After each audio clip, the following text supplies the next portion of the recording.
right, welcome in Couch Guys Sports Podcast, episode 203, the Owls Internet Sucks edition. CouchGuysSports.com, of course, on iTunes, Spotify, Stitcher, all 9 yards. You know where to find us by now. Follow the network, Twitch, YouTube, all that good stuff. Again, no Quags. We told you last week. He's just going to chill out for a few weeks. Doesn't want to hang out with us anymore. Allie's sick of us. I get it. He did buy a new motorcycle, though. So, hey, good for him. What's up, Al? He has time to buy a motorcycle? Not much. He has time to buy a motorcycle, but he doesn't have time to spend with us? How selfish. You know Quags. Come on now. Yeah, Quag sucks. Steroids and motorcycles. That's just Quag's life. But this is true. if you're watching on YouTube currently, you see a much better looking face than the two of us combined.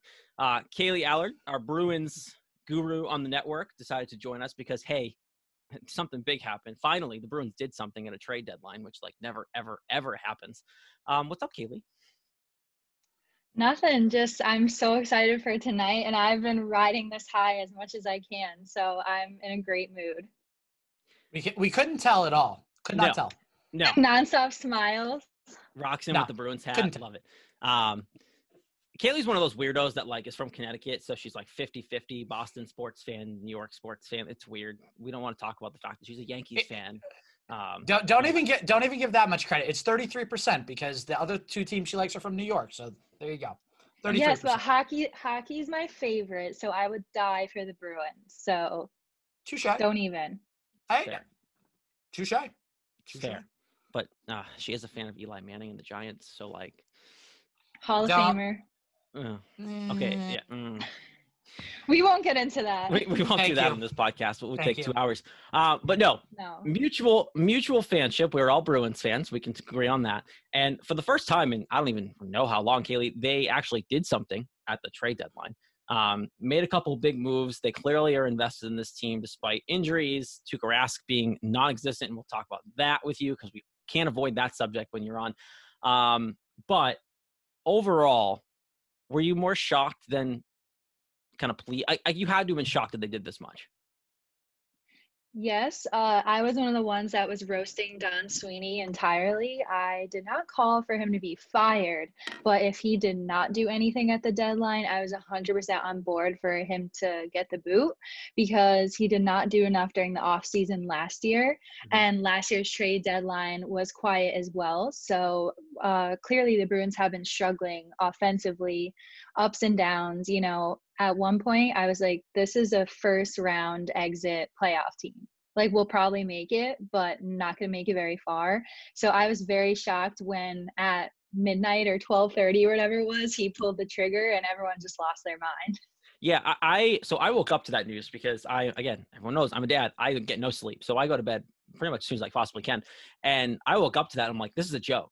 This is and for those of you who live in the Boston area listening to this, Al, I don't know if you remember this. When the Sports Hub and Jim Murray, it was one trade deadline, and he freaked out and thought we traded for Johnny Gaudreau. Oh, yeah. I do remember that. And it was a fake Twitter handle, and everyone got super excited. I fell for it. And that's what I thought this was. I'm like, oh, we didn't trade for Taylor Hall. We didn't actually do something useful. And then everyone kept relying. I'm like, oh my God, they actually care about, now Krejci has someone to play with. That's my big thing is I think they finally might've found someone that can actually play with David Krejci. Very, very true. So, Caylee, let me ask you this. So, Taylor Hall, obviously, Hart Trophy winner, Caldwell winner. The thing that's interesting to me is he signed with Buffalo on a 1-year, $8 million deal before this season started. So, this is kind of a two-parter. First off, why didn't Taylor Hall just sign with the Bruins originally in the offseason? And then my second question to you is, now that Taylor Hall's in the fold and he's saying all the right things, he wants to be a Bruin, he wants to be here for a few years. Do you see Don Sweeney making the move to actually give Hall an extension that could have him here for the next, say, 3 to 4 years? So I know for a fact he went to Buffalo for the money. It was definitely a money thing. He has had no luck besides his Hart season. He hasn't had any big years. That was kind of his big year that everyone was like, oh, this guy's good. This guy's going to make a name for himself. I mean, he was on the Oilers, the Devils, the Coyotes, and then the Sabres. So the guy didn't have much luck, but he actually mentioned that he was interested in the Bruins in the offseason, and he said it didn't work out. So we actually don't know the details on that. All he said was it didn't work out. So he actually mentioned he went on Spit and Chicklets a while back, and he had said he loves Boston and he hoped that he would be drafted. But as we know, they chose Tyler Seguin instead, and that didn't work out either. So it's kind of just funny how. I mean, they won a Stanley Cup, so like, hey. Yeah, but at what cost? At what cost? It's okay. I would have rather him than Taylor Hall at the time. And realistically, they didn't have a choice. He was great. I wish we still had Seguin, but we can dive into that whole story with all the rumors about what Seguin did and the locker room issues and immaturity, but that's a whole different ball game. But I know for a fact Taylor Hall wants to be here. I mean, he said he wanted to be in Buffalo, but we know that was a lie. He just wanted the money and a change of scenery because it wasn't working out for the Coyotes for him either. But I know he said he wants to stay a Bruin. I think 100%, depending on his performance, Sweeney will pull the trigger and re-sign him because, like you said, they've been looking for that winger for Krejci for so long now. They thought it was going to be Andre Kasha, but he's injured, has barely seen any games, any ice time. Who knows when he'll be back? So, yes, I really think Taylor Hall could be on the Bruins for a few years, especially because Krejci is getting older and these are his last kind of glory years, and they want to soak as much talent out of him as they can by giving him a good player to play with.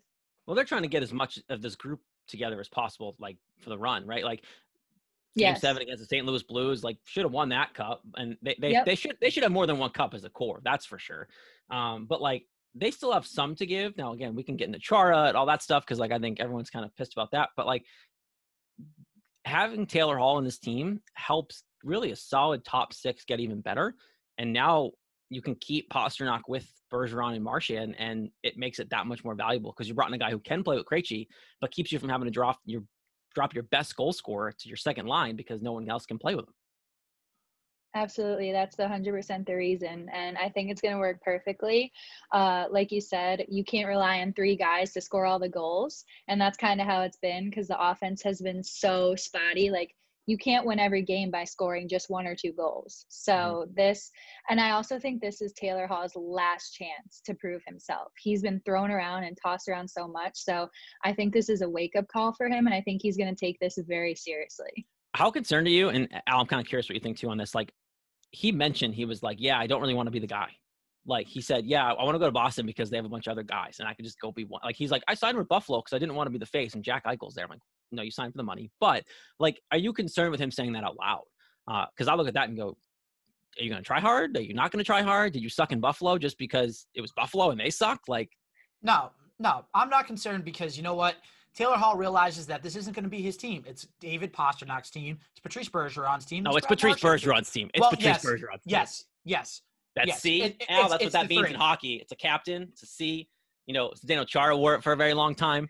As you can see on my sweatshirt, I don't have any C, so I don't know what that letter means. But anyways, yes, it's the 3 of those guys. You don't either. So don't even try. The 3 Full transparency, I thought the shirt said Celtics, so I was going to point to it, and I went, oh, it doesn't. Wah. But getting back to it, he knows that it is those 3 guys that are sort of leading the charge for this Bruins team. And he's like, you know what? I can come in. I can play my part. But I'm also aware that this is a team that has a shot to go far in the Eastern Conference playoffs. So I can come in with my skill set and I can help whether – now, Caylee, real quick, do you think Hall ends up – what line do you think he plays on? Second or third line? Probably second line, right? The practice rushes today, he was on the second line with Craig Smith and Krejci. They definitely don't want to break up the first one yet. I mean, who knows? I'm sure Bruce will experiment around with it. Bruce Cassidy, depending on what they look like. But as of right now, he's definitely starting on the second line. Okay. So, again, that just feeds into the point that he just knows he's going to come in, he's going to do his role, and he's going to help the Bruins. Go ahead, Caylee. I didn't know if you wanted to add on or anything. No, you said exactly what I was going to say.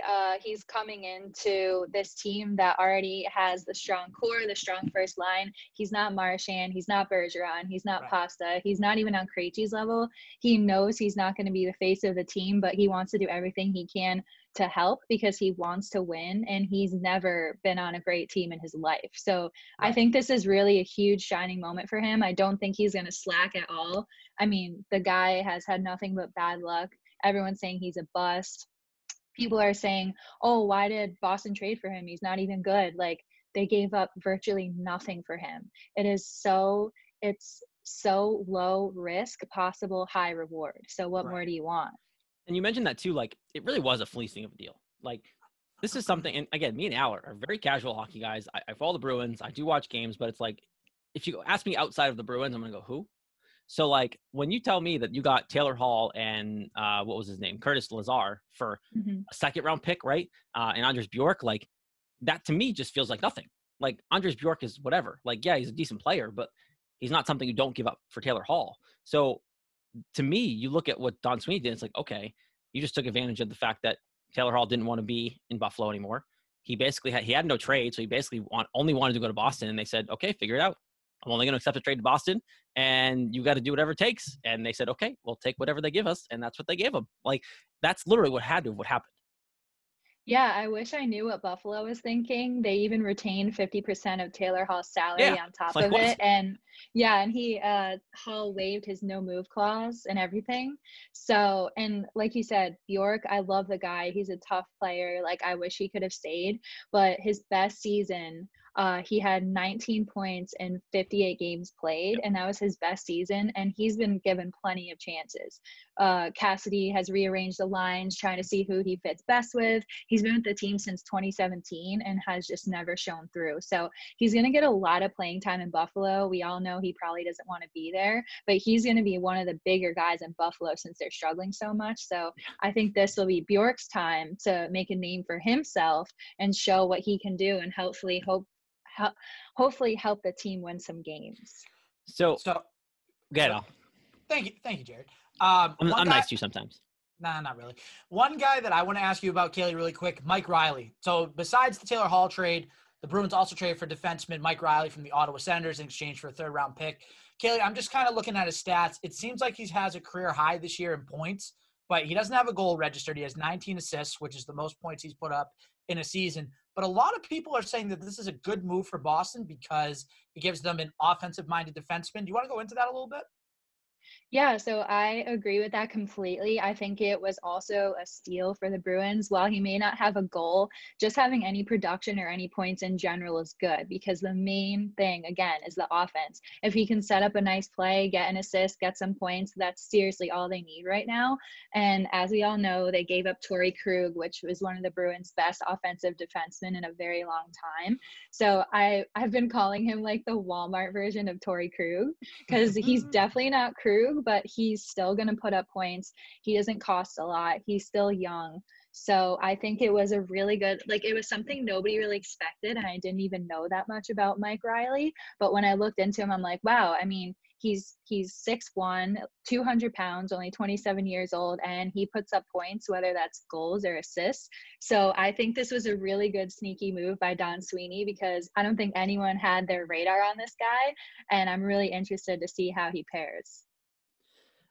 Give me a little insight on Curtis Lazar, because honestly, I don't know who the heck that is. And he came with Taylor Hall, right? Like obviously it was a throw in. It made something work money wise, like whatever it may be. It sounds like he's going to get some time. So like for us uneducated hockey people, who is Curtis Lazar, and why is he happy he's with the Bruins? He's Evan Lazar's brother. Well, duh. Besides that, there you go. Well, he is young. He's only 26. He's been on the Sabres since 2019. He's not a big points guy, but we're already expecting him to be a fourth liner. So not too concerned about the points. I think it was kind of just like, okay, who else can we get that might contribute? And again, he also hasn't been on any good teams. He was on the Senators, the Flames, and the Sabres so far. So I feel like he also struggled with putting up points because of the players he was surrounded by. So I think if this young fourth liner, wants to prove himself, I think if he gets put in with the squad, I think that he'll do well. I mean, again, not a big points guy, doesn't seem to get that many goals, but he's a fourth liner anyway. He's probably just going to be slotted in to see how he works with the other guys. So I guess plain and simple, Caylee, how did Don Sweeney do at the deadline? Does he get an A+? Do you think they could have done maybe one more move to sort of bring in, some more depth to make a deeper run in the playoffs? Just anything that you want to add. Definitely think it's an A plus. I think he gave up, like I said, pretty much nothing for 3 players in return, and all of those players are things that the Bruins need. We have Taylor Hall, who could be amazing offensively and play next to Krejci. We have Curtis Lazar, who can be thrown on the 4th line and just get out there and hopefully be gritty and get some goals. And then Mike Riley is just that sneaky defenseman who also has the offensive ability. So I honestly can't think of anything else that they would have needed. Okay, we need to talk about the goalie just because you're on here, and your Twitter handle literally involves Tuukka Rask. So, Tuukka Rask hasn't played in like a very long time. This Swayman dude, first of all, what's his first name, Caylee? Jeremy. He's been lights out. Like and this is again me not knowing the farm system of the Bruins. Is he someone they expected to be this good? I don't think so. I mean, he's played good for Providence. They've been alternating between Swayman and Vladar, who has been our duo for quite some time now. But no, I think he's surprised a lot of people. Like, yeah, he was decent, but I never heard of him as like, oh, this guy's, he's definitely the next one. But now people are already saying that he's going to be replacing Tuukka eventually. But I was shocked. I was like, this Swayman guy is the real deal. So it was a really pleasant surprise when I saw him in net. He stopped 71. I have it in front of me. 71 of his first 75 shots faced, and the goals that he allowed were like crap. Like for what? Like they were cheapos. Yeah, last game was really tough. That 8-1 loss, but it wasn't all his fault. Let's be real. True. So that 8-1 loss didn't happen. It's like watching the Red Sox get swept by the Orioles. Didn't happen. They're undefeated. They're undefeated.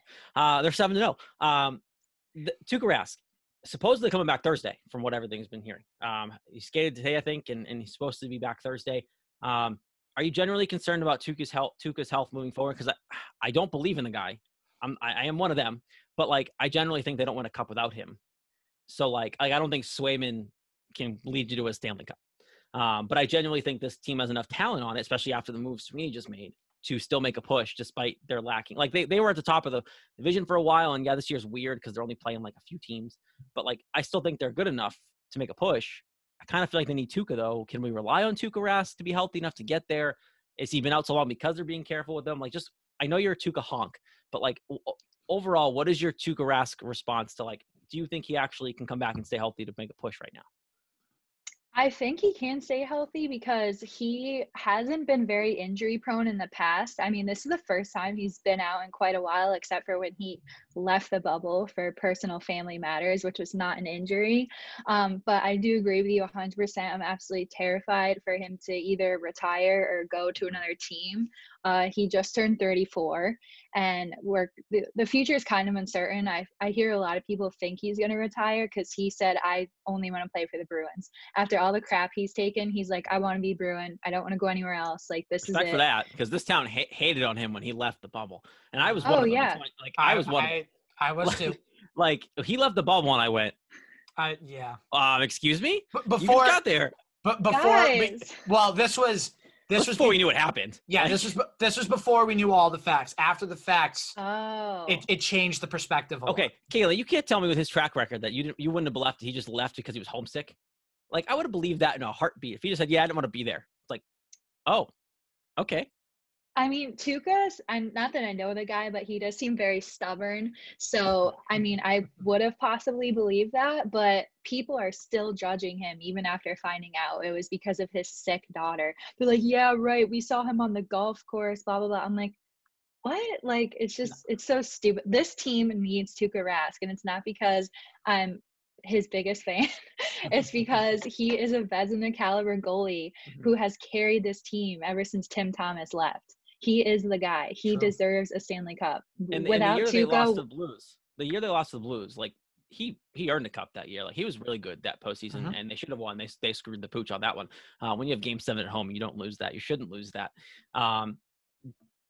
When's his contract up? Is it next year? Is it after this year? This is the last year. That's what I thought. So what are the chances of him getting pushed into that expansion draft? No, he'll be protected 100%. There's like certain untouchables, and it's going to be like Marchand, Pasta, Bergeron, Tuukka, Krejci, like the big names are going nowhere. So he will not be going to Seattle. If he's a free agent, because if this is the last year of his contract, right? Yes. So he could just sign with Seattle. I mean, if he wanted to, but the guys that are he's protected. He is considered protected. So they can't be like, yo, Tuca, we're going to sign you. Like it would be his will. Like, gotcha. I hate you guys. I'm going to Seattle. So which apparently he doesn't want. So I have one final question for you, Caylee, before we have to let you go, because we know you have things to do. With the moves that Jesus, I almost said Celtics. With the moves that the Bruins have made, where do you realistically see them going in the playoffs? Do you see them making it to Eastern Conference semis? You see them making it Eastern Conference finals, Stanley Cup finals? Where do you realistically think this team could end up where you say, okay, their year was successful? Yeah, I mean, I really thought it was going to be a first-round exit, like I said, but I think they could make the second round. I honestly don't know if they'll make it past, though. I feel like the team still has a lot of kinks to be played out, especially with the new additions. It takes a while to find that chemistry. Like we said, we don't know if Tuca is going to be 100% through the rest of the year, and I think the defense is just way too young. And I won't get into the whole Chara thing, but I think he definitely would have been helpful in another cup run. I do not see them winning the cup this year as much as I want to say it. There's way more talented teams. I mean, I honestly feel like the Leafs could even do it this year because they're so stacked. Unless they play the Bruins in the second round, which obviously the only way it won't happen. Yeah. Right. The Leafs are thriving in the 1 year they haven't played the Bruins in the regular season. Basically, yep. I love it. It's so awesome. It's great. But yeah, I would say maybe a second round exit, maybe third, but we'll see. Yeah, I have hope. Caylee, is the window closed for this group? Is the window closed? Can they win that cup? If they don't win this year, I say yes. Okay, so Caylee said, you heard it. Do or die. Patrice Bergeron, lead the squad. That's Caylee, my hot take. Hot take. It's over. It's done. Close the window. Shut it down. We traded Torrey Krug. It's over. Torrey Krug is no longer here. It's over. Oh, man. Caylee, we appreciate you hopping on. We won't make you sit through Julian Edelman and Boston Red Sox talk. I will say congrats to Edelman. Absolute legend. Mm-hmm. He's very handsome. I wish him all the best in the future. Hey, from the outside perspective, outside of wanting to potentially hang out with him personally, Hall of Famer, Julian Edelman, from the outside looking in, non-Patriot fan? Yes. I would say no. We're gonna have that conversation. No. Would you say Gronk is a Hall of Famer? Yes. Yeah, best tight end to play the game. I think so. I was gonna say I would say Gronk is a Hall of Fame over Edelman. So it's a different position. That's the problem. It's like if you're a tight end. I know. Yeah. Well, I know, but like tight ends have a higher standard. Like there's not as many of that good tight ends in the past. Like Tony Gonzalez is the only other one. True. Now, of course, like Kelsey and Kittle. But like if you're thinking about ever putting Kittle or Kelsey and those guys in the Hall of Fame down the road, Gronk gets in. Like. And Caylee, before you go, throw out your social and where people can find your writings.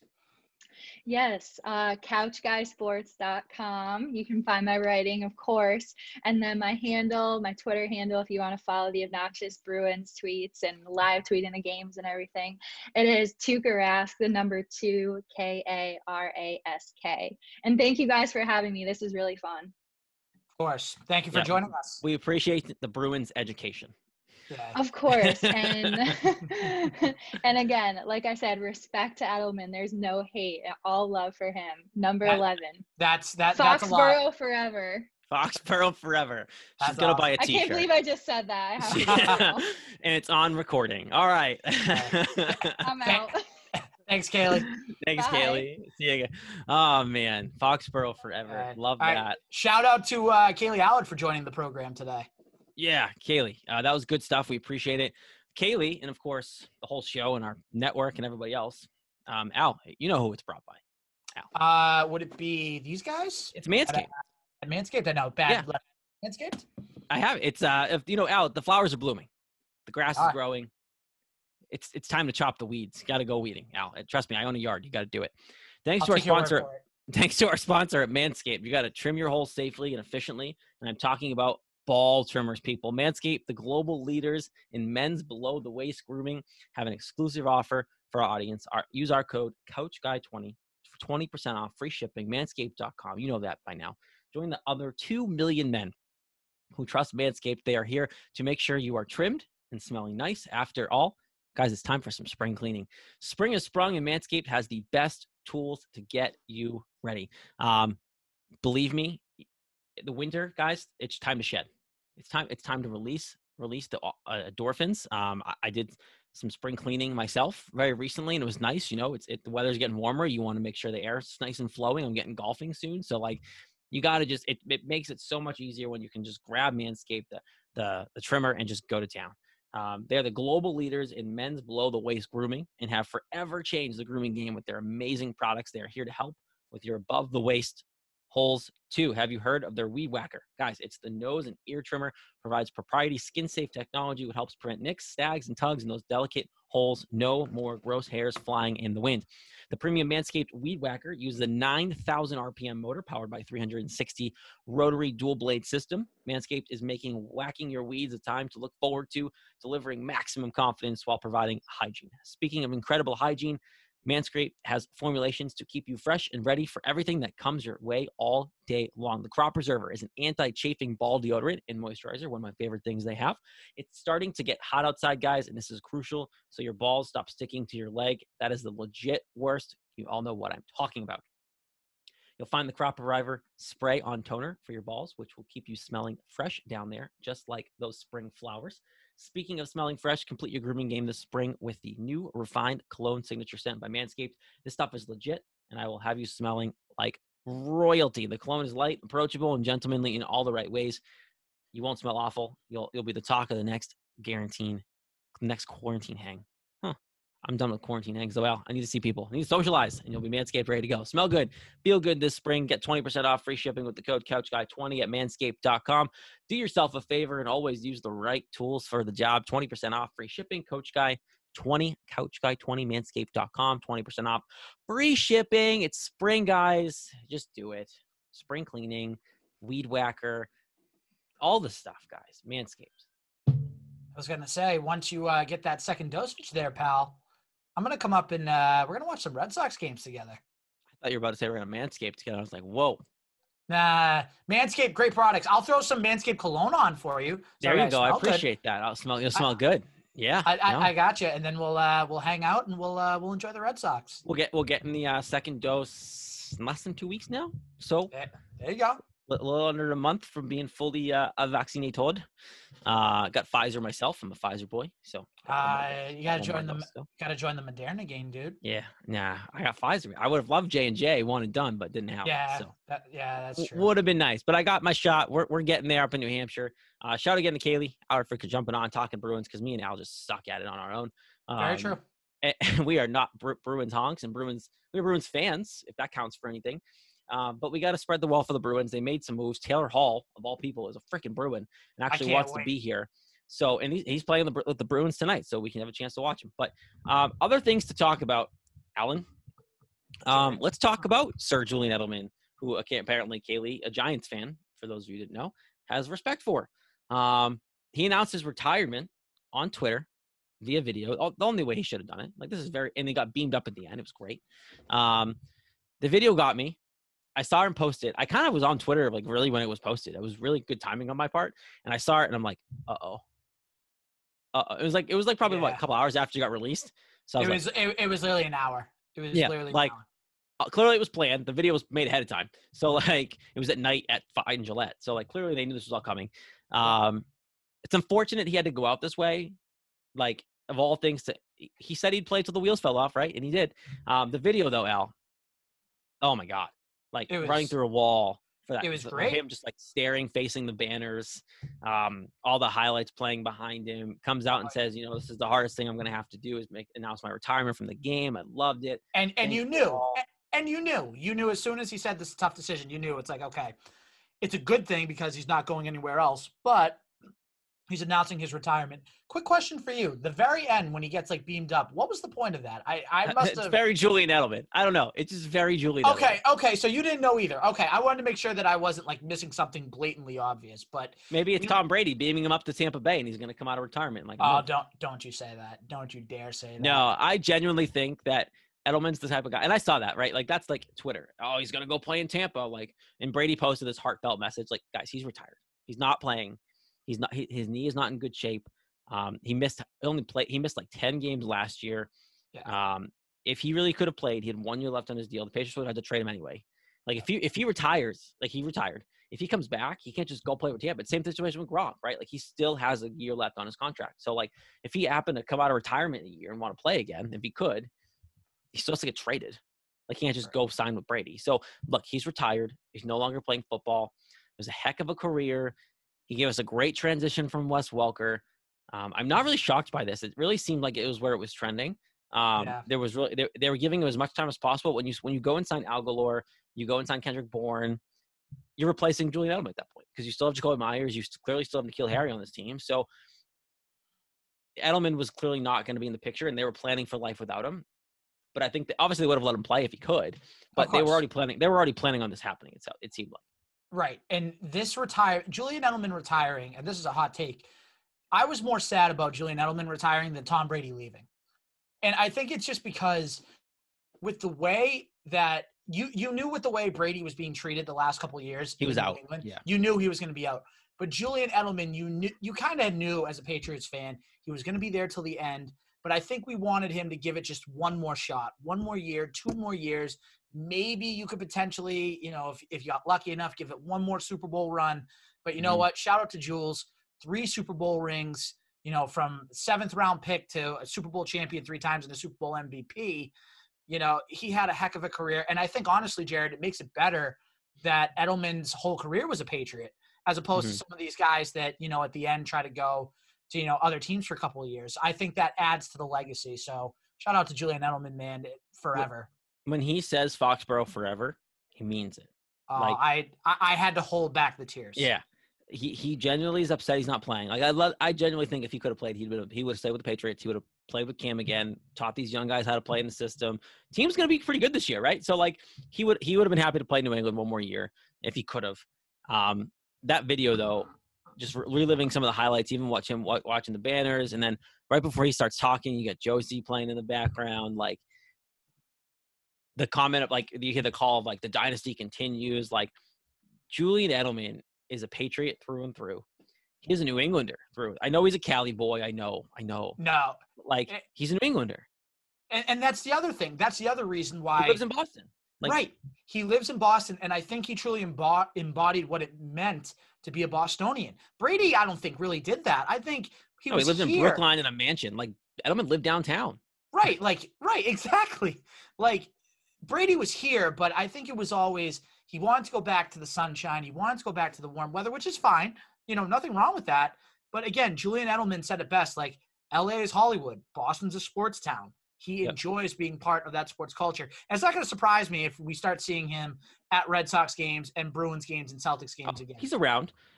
I could see him coaching someday because he's that gritty of a guy and loves to be around the game. But I could also see him just doing like Gronk did and like be on TV all the time because he's just such an entertaining dude. He's going to make so much money after football. Oh, yeah. Because he's such an entertaining guy. One thing I didn't know, and I don't know how I didn't know this, but like Tom Curran tweeted it out. The fact that his longtime high school girlfriend was Jerry Rice's daughter. Did you know that? Oh, no. Actually, I think I heard something like that, but I didn't know that. Like there's a prom pic. They went to prom together. Like he dated Jerry Rice's girl for a very long time. I remember that. Okay, I remember the photo now that you're talking about. Yep. I think I might have seen the picture in glare, but like I didn't know that. Like I was like, oh crap, he was really you're one of those, so I can't say this. I can say it anyway. The people who are actually idiotic to think he's not a Hall of Famer, oh my God. Like, and this is not a conversation I want to have today because we got till 2026 to debate this because that's when he's first eligible and he'll be in. Probably won't be a first ballot guy, but like Julian Edelman's a Hall of Famer. If you're gonna put Eli Manning in the goddamn Hall of Fame, you're putting Julian Edelman in. That's just the way it has to be, and I think a lot of people are putting Eli Manning in. But then the same people aren't putting Julian Edelman in. It's like, what are we doing? Edelman had a better career than Eli Manning did. Listen, I'm not putting Eli Manning in the Hall of Fame. And okay, at least you're consistent. You're consistent. Yes, that's one thing. I will be consistent. Eli Manning, I will not put in the Hall of Fame. Julian Edelman for me, because not having the Pro Bowl selection, not having the first team All-Pro. If he had 1 or 2 of those, I'd be like, okay, solidified case. Patriots Hall of Fame's like a slam dunk. That's not even a question. He's going to be Patriots Hall of Fame's a joke. It is. It's a joke, but even if it was like you had to be legitimate and everything, he'd have the playoff stats to do it. Like, that's the thing. For New England, yes, he's in. Pro Football Hall of Fame, I think it's going to be very tough for him. Oh, my goodness. You have the catches. You have 3 rings. You have all this stuff. And it's like, I don't get how you can't put him in at some point. Now, but what do you mean? Now, what do you mean by catches exactly? Do you mean catches in the clutch? Do you mean total season catches? What are we talking here? He has career catches. He has playoff performances. He has Super Bowl MVP. He has 3 rings. It's not like he was riding the coattails of Brady this entire time. He earned everything he got in the postseason. He was a big reason why they won. And let's be real, he played in an era where it was very hard to make a Pro Bowl because of the amount of passing guys that are out there. Like, if he played when Wes Welker did, didn't Wes Welker make a Pro Bowl? He did. A couple Pro Bowls, didn't he? I think he made like 1 or 2. So, like, Julian Edelman's basically the same exact player, but he didn't make a Pro Bowl. It's because of the era they're in. And, like, I get Welker played with Randy Moss, but, like, Edelman played with Gronk, who took a lot of the attention away from Edelman. Like, they're the exact – so if you put Wes Welker in the Hall of Fame, which a lot of people are, you're putting Julian Edelman in. This is a conversation I think that you and I should prepare for, and this should be like an episode in itself. I'm going to come at you with these. He's a Hall of Famer. I'll come at you with it. I'll prep for it. I'll go to bat with Julian Edelman till the day I die because he makes me want to run through a freaking brick. That video made me want to get up and run through a brick wall. And listen, and he's retiring. He's retiring, and he made me want to run through a brick wall. I know. Listen, I'm a huge Julian Edelman guy too. I would take Julian Edelman over Wes Welker. I would personally. 100%. Welker's a bitch. Welker's a bitch. Especially because of the postseason performances too. But one of these days, and like you said, we got 5 years to do it. One of these shows, we'll come to the show with notes, and we'll just debate back and forth. Should Julian Edelman be in the Pro Football Hall of Fame? All right, last top, and then we'll go. Our Boston Red Sox, Al. This is great. And for those who listen to us and in the Triangle, I know I wasn't on last week, but you and I talk Red Sox a lot between the both. But we have to talk about the Red Sox on this show. Of course. We won't get in the nitty gritty because that's what Into the Triangle is for. Shout out, go listen to the last episode. We had Sam on from our Around the Diamond podcast, took my spot for the week. Great episode, by the way. Did listen. Nice. It was a great show. The Red Sox they're 7-3. They won today, right? They won right before we hopped on. So now the Red Sox are 7-3, 2 games up in first place in the AL East. Guys, I know it's early, but who in their right mind thought the Red Sox were going to start 7-3? Nobody. I know they got swept by the Orioles. They've won 7 games since. They swept the Rays. Then they went on and said, screw you, Baltimore. We figured it out. We're going to sweep you. They got postponed a game because of the riots going on in Minnesota, and they still took the first game in the goddamn snow today, and they're playing a doubleheader tomorrow. And Al, just going to say this out loud.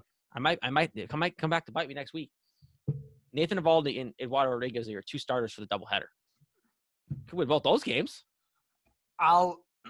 So I said this to our other Into the Triangle co-host, Zach Josiero, before we jumped on. By the way, and we forgot to say also resident Sabres fan. I was literally just about to say, shout out to Zach Josiero. Thanks, Zach. Appreciate it. Thanks for Taylor Hall. Yeah, thanks for Taylor Hall, pal. I was going to say, we should have said that when Caylee was on, but that's okay. But with the Red Sox, right? Yes, they beat the Twins today. Great win. Down 2-0 early. Martin Perez didn't have it in the first inning. Came back and won that game. Shout out to Christian. Solid start for Martin Perez. Solid start for Martin Perez after that first inning. 5 innings, 2 runs. You take it every time. Shout out to Christian Arroyo. Shout out to Bobby Dahlbeck, who had a big day. Bobby's back. Rafi Devers with a home run that, I think still hasn't landed in Minnesota yet. But my whole thing is this, and I said this to Zach. If you win 3 out of 4 against the Twins, let's even just say you split tomorrow. If you split and then you win that game on Thursday, you win 3 out of 4 against the Twins, then you have then you're home for 10 games. Well, not only that, your first 4 home games in that homestand are against the AL Central potential favorite and up-and-coming Chicago White Sox. Now, if you take 3 of 4 in that series as well, even if you split in that series, that's a good take 11-6 or 12-5 after 17 games. I'm good with that.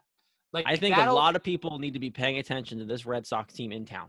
I think for the last couple of years, obviously 2019 was weird, and people kind of gave up on them early. Last year, no one cared because Cora got fired, and it was a short, crappy season, and they sucked. Baseball is back in this town. And I get, the Bruins and Celtics are still playing. I get it's that time of year. The Red Sox don't become relevant until all the other teams are done. But the Red Sox had a chance here to, grab this town by the balls because the Celtics and Bruins weren't playing well. And they did, I think. They got some attention. They've now won 7 games in a row. The town of Boston's blooming. The Celtics and Bruins are both winning games, too. Boston's back. I love it. Warm weather's coming. We're all getting vaccinated, and the Red Sox are winning baseball games. One thing that's really nice to me is JD Martinez has not stopped. Like, this is a guy that everyone's like, oh, he sucked. He's done. He needs video. Well, yeah, he kind of did need video, but he got it back in some capacity. And you know what also came back? Alex Cora. Yeah. And I've said this over and over again. I think we both have, between this and Into the Triangle. JD Martinez gets Cora back. Look what happens. Rafi Devers gets Cora back. Look what happens. Like, Alex Cora is good for him, a good amount of wins to make up the difference. And he's showing his impact very early with this team, making the right decisions. He's gelling with Martin Perez. You can see it. You saw it. Al, did you watch today's game?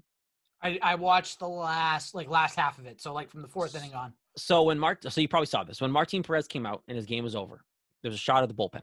And Alex Cora and Martin Perez, however you want to say it, were talking back and forth, and like it was a meaningful conversation. You could see it. Like, they are both clearly not speaking English, and they were just going back and forth, going crazy, talking about their start. And like, I think that's what Martin Perez missed last year. And he was good last year. He wasn't bad last year. But like, that's what Ron Redecky doesn't give you, is those just straight up other language, literally conversations with these guys to really gel with them. Alex Cora is a big reason why this team is 7-3, and not much has changed, Al, from last year. Like, you didn't have this team, this offense is what we thought it could be last year, and now you're just playing some young kids in place. Like, this team is gelling. It's figuring it out. Pitching's been pretty good, right? There hasn't been really many complaints yet. Now, again, I know there's a losing streak coming with this. I get it. But, like, there's been nothing to really complain about so far with the Red Sox, which is kind of scary, but, like, also it's just been fun to watch. It's been great, and it hasn't been like 2020 where every game was like doom and gloom. You know, you look forward to it, and not only that, the bullpen, and I know you just said it, that the pitching has been better, but the bullpen, they don't make me want to puke every time they come out now. You have I guys trust Matt like Barnes to take the ball. Like, it's great. Adam Ottavino, another guy that I trust. Pretty solid. Sawamura. Yes, thank you. Sawamura, another guy that's looked really good. Darwin Hernandez looked really good. You know, that's okay. Darwin Hernandez is a name that no one talked about coming into the year. I think people just forgot about him. I think you and I have talked about him a little bit under the triangle, like in passing, but like, that's a guy that really could be meaningful. You have four with him in the mixture. You have four legitimate 6 through 9 guys. Mix them however you want in those innings. Like, you have 4 guys that you trust out there 6 through 9. If your starters can't get out of the 5th inning, right? And if your starters give you 5, then it's like, okay, you don't have to think, oh no, how are we going to get to the bridge guy and then ultimately the closer? You don't have to worry about that anymore because you have guys. And another guy that besides like his first appearance has looked pretty good has been Matt Andres. Like, he's actually looked pretty good, keeping the ball down, you know, keeping runners off base. Like, he's been doing his job. Yeah. Plain simple. Yeah. This team, the biggest thing to me that makes me hopeful for the rest of this year is the fact that your studs are doing well. Alexander Bogaerts having a solid year. Not kind of under the radar, just because like JD and Devers have been so good because they were so bad last year that I think that's overshining them. But like, you're getting your key players to produce. Vasquez is still having a good season behind the plate, and he's having a good season at the plate. You have your core guys coming in, and this is like best case scenario, because if you can keep this up, obviously this pace is kind of crazy. They're not going to keep winning games. They'll lose some games here and there, but like, get me to Chris Sale. Get me to the Chris Sale comeback. Because if you're in a decent spot, you don't have to be in first place. If you fall to second, even third in the AL East by the time Chris Sale comes back, but you know this team is this good, this team's a playoff team now.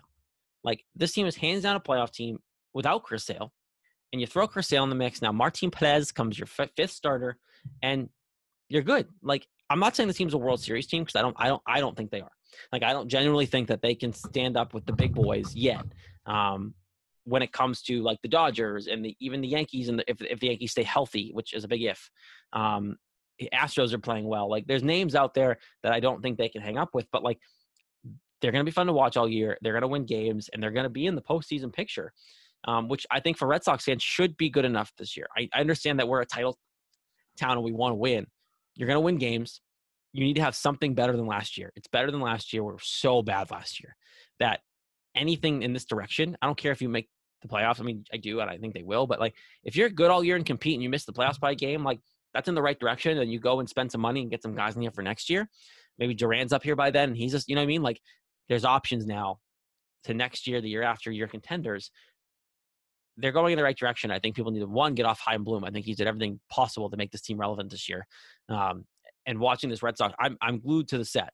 And like last year I watched it. I don't know, you and I watched it. But like, I look at my phone and go, oh yeah, the Red Sox are on. I'm going to turn them on. But this year I'm like, oh, the Red Sox are on. I got to turn them on. Because I got to see if Bobby Dahlbeck's going to hit again. Or I got to see if JD Martinez wants to hit 4 home runs this game. Because you said 3, like, it's a little different vibe this year. I might have a little different opinion after the Chicago series, but I want to see the Red Sox play against good, legitimate competition. The Rays early in the season, yeah, I know the Rays won the American League last year. I get all that, but these are 2 teams that you might see.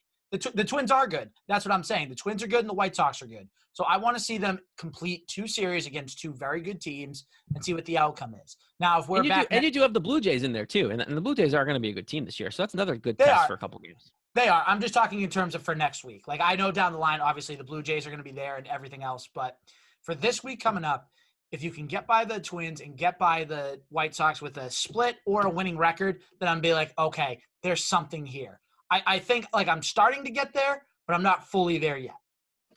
Isn't it? It goes after the Twin series, White Sox for 4, Blue Jays for 2, and then who's the other team that's coming here for 4? So if you give me 2 seconds, I can pull up the Red Sox schedule, and I can tell you. I forget who they're playing. So like you said, it's Twins for 4, White Sox for 4, Blue Jays for 2, Mariners for 4. Mariners for 4. Okay, Mariners aren't great. No. So that should be a series that you come at. And so if you're riding high and you do well against the White Sox and the Blue Jays, then you go to the Mariners for 4 games at home. And those are all home games too, by the way. After the Twins, you're playing 10 games at home. So it's a good chance to really bring some attention to you in the city.